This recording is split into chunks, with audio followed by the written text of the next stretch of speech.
Naglakad ang dalawa sa kalsada at biglang nagkita si Sua. Ngunit sa pagkakataong ito, sabi ni Roy na malamig na naglakad sa pamamagitan ng pagpapalungkot sa kanya. Sa hindi inaasahang pagkakataon ay mabait niyang sinabi kay Roy ang totoo. Hindi aidmanda ang tumawag ng pulis noong araw na iyon.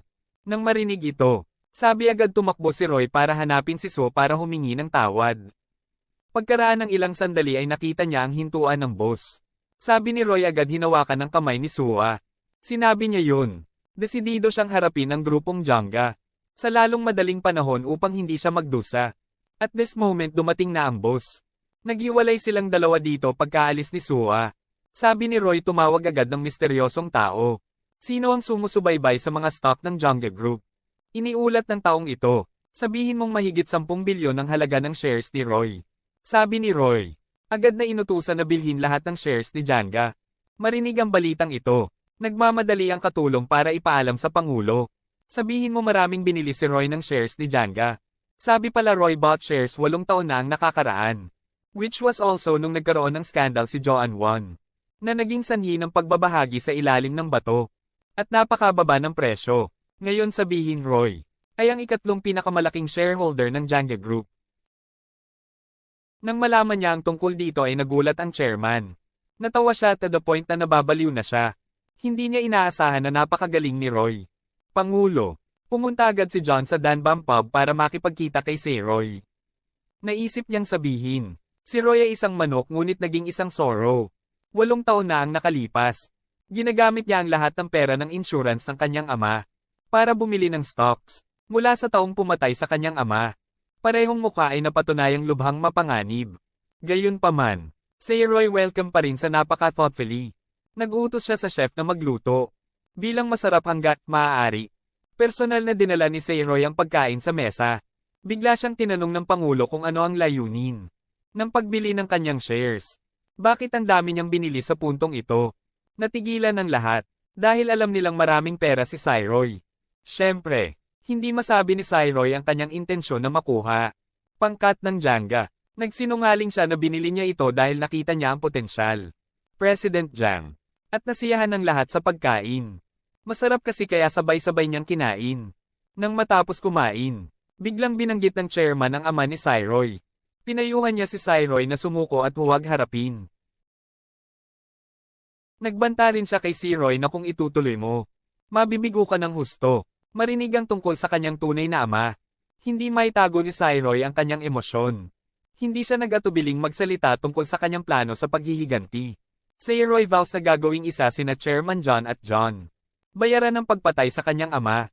Galit na sigaw pa ni Roy. Ang kanyang mga salita ay nagpaten sa kapaligiran. Nagalit si Chairman Jiang. At gustong tumugon hanggang dulo. So now know kung gaano kawalang ingat at talented ang sabi ni Roy. So Roy also reveal na yung unang hakbang ng planong kunin ng Jangga Group. Ang card niya ay kaibigan niyang si Hu Jin, na tumulong sa kanya na gawin ang lahat habang siya ay nasa bilangguan. Ito pala, siya yung taong inabuso ni Jones Won. And that's ay tumayo si Roy para protektahan. Upang suklian ang kabutihan. Hu Jin. Lihim na pinamamahalaan ng pananalapi at negosyo para sa Roy. Finance kasi ang major niya. Sa loob lamang ng 10 taon. Si Eugene ay naging 100,000 ni Roy. Libo isa sa isang malaking halaga ng pera. Ilang araw na ang nakalipas. Pumunta sila para makipagkita sa CEO ng Jangga Company. Iminungkahi ni Roy na makipagtulungan sa pagpapabagsak. Ang direktor, President John. Pagkatapos ay ginawa siyang bagong presidente ng grupo. Kasi, tao rin ang ama ni Roy. Na nagpapasalamat sa direktor. Nais din niyang suklian ang pabor. Ngunit ang kinakailangan ay ang pagbabahagi niya ay dapat na mas malaki kaysa kay Chairman James. Makalipas ang ilang araw ay muli silang nagkita. Nagkamayang magkabilang panig at nagkasundo na magtulungan. Susunod na araw, pumunta ang direktor sa bahay ni Chairman Jiang. Maglaro ng chess. Pinayuhan niya si Chairman Jiang. Hindi para matigas ang ulo na ibigay ang kumpanya sa kanyang anak. Dapat siyang pumili ng mabuting tao na mamumuno sa grupo. Pagkaalis ng direktor kay Secretary Kim.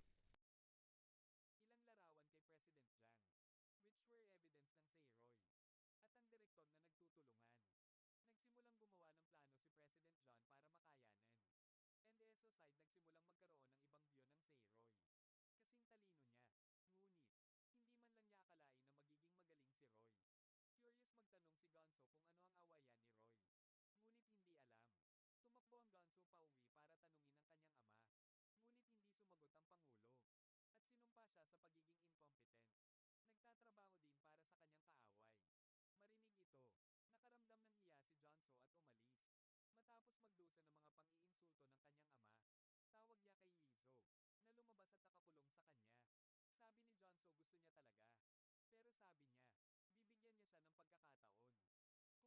kanya. Sabi ni Jonso gusto niya talaga. Pero sabi niya, bibigyan niya siya ng pagkakataon. Kung ninakaw niya ang kumpanya sa kanyang ama. Ang pangungusap na ito ay nagpasindak kay Jonso. Nang bumalik ang dalawa, isang sasay Roy bitbit ang kanyang backpack at umalis. Nakita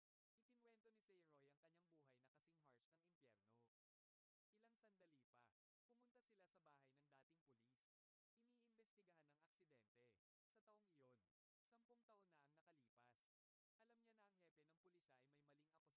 Sa abot ng kanyang makakaya. She stubbornly insisted na sundan sabi ni Roy. Masyadong cute ang paghahanap kay Easel. Pumayag naman si Sayroy na sundan siya. Upang sumakay ng bus patungo sa isang maliit na kanayunan sakay ng bus. Ikinwento ni Sayroy ang kanyang buhay na kasing harsh ng impyerno. Ilang sandali pa, pumunta sila sa bahay ng dating pulis. Iniimbestigahan ng aksidente. Sa taong iyon, 10 taon na ang nakalipas. Alam niya na ang hepe ng pulisya ay may maling akusasyon. Roy pero wala siyang magawa. Sa araw na iyon, pinagsisihan niya ito. Kaya nagbitiw siya at umuwi para makasama ang kanyang asawa. Pinagsisihan niya ang hindi makatarungang kaso. So natutunaw siya para humingi ng tawad kay Sayroy. Magbabayad daw siya ng kahit ano. Kahit na buhay niya yon. Dahil bata pa ang kanyang anak, hindi siya naglakas loob na harapin si President John. Hindi siya sinisisi ni Sayroy. Ngunit pinayuhan lamang siya na maging matapang at malakas. Nang gabing iyon, napakalakas ng ulan kaya dito natulog sina Esau at Sayroy. Biglang sabi ni Esau, na basta tumstigo ang pulis kay John. Ang isa ay kailangang makulong. Ibig sabihin, tatalikuran si Chairman John. Ang mga shareholder. Ito ang susi para mapabagsak ni Sayroy. Chairman John. Tingnan mo ang peklat sa Sayroy Rail. Echo bago. Dumaan siya sa mahirap at miserableng mga araw. Which made her love Sayroy lalo. Napaluha si Echo. At nangako, ang iyong sarili upang protektahan ng taong ito sa buong buhay niya. Ngunit hindi sila pinabayaan ng kalaban para maging masaya. Kinaumagahan,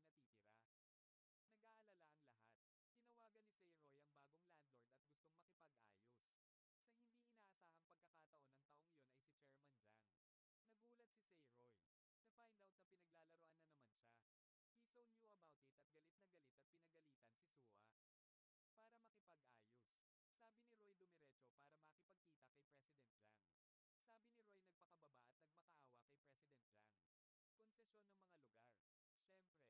ng negosyo. Sabi ni Roy patuloy na bumaba at nagtanong. Ang gusto mo? Gusto niyang sabihin kay Roy na magpako at humingi ng tawad sa kanya. Say nagalit si Roy at sinabing siya ang may kasalanan. Sinabi niya na kapag mas sinasaktan mo ako, mas malakas ako. Tapos sabihin mo Roy, gumawa ng malakas na deklarasyon ng digmaan kay Pangulong John. Tapos malamig siyang umalis. Sabi ni Roy lumabas at nakilala si Sua. Alam niya ang nangyari. At agad na hiniling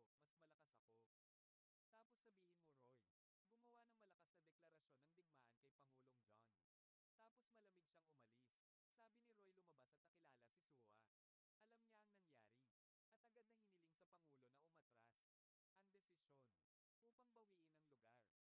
The group went out to drink nung umalis sila. Hihingi ng tawad si Jonas sa sinabi ni Roy. Dahil sa gulo na naidulot ng kanyang pamilya. Sabihin mong hindi siya sinisisi ni Roy. And still very sympathetic sa kanya. Ang iba pang 4 na tao. Niyaya ang isa't isa sa bar para sumayaw. Hindi inaasahan. Turn na ni Tony para